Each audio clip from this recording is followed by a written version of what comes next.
En sa double qualité de président de la conférence de gouverneurs de province et chef de l'État de la République démocratique du Congo, Félix-Antoine Tshisekedi Tshilombo, à son arrivée à l'aéroport de Bandundu-Ville, il a été frénétiquement salué par une foule de personnalités, toutes catégories confondues, mobilisées pour l'accueillir. Sa visite de travail s'inscrit dans le cadre de la 13e session de la conférence de gouverneurs, un rendez-vous institutionnel portant sur la gouvernance territoriale et la coordination interprovinciale. Placé sous le thème la transformation du secteur agricole et du développement rural, les 3 temps forts ont marqué la cérémonie d'ouverture officielle des travaux dans le chapiteau érigé au gouvernorat de province du Kwilu, situé en plein centre-ville de Bandundu, à savoir la présentation de la carte postale de la province du Kwilu, grenier de l'agriculture vivrière, par le gouverneur Philippe Akamituna, qui n'a cessé de remercier le président de la République pour la tenue de ce forum national à Bandundu, suivi tour à tour de la lecture du mémorandum de gouverneur et de la motion de soutien au chef de l'État pour la matérialisation de son programme d'action et enfin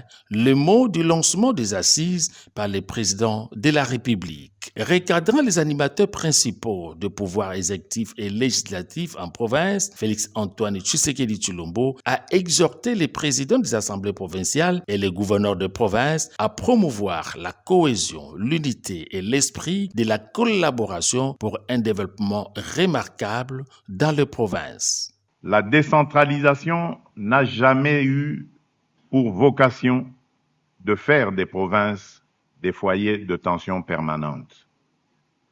Elle n'a jamais eu pour objet de substituer aux exigences de bonne gouvernance des logiques de confrontation, de captation ou de blocage.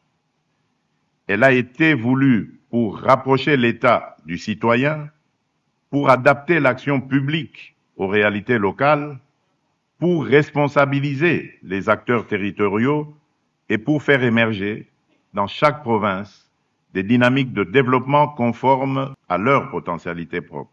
J'attends donc tout particulièrement des gouverneurs et des présidents des assemblées provinciales qu'ils se montrent à la hauteur de cette responsabilité historique.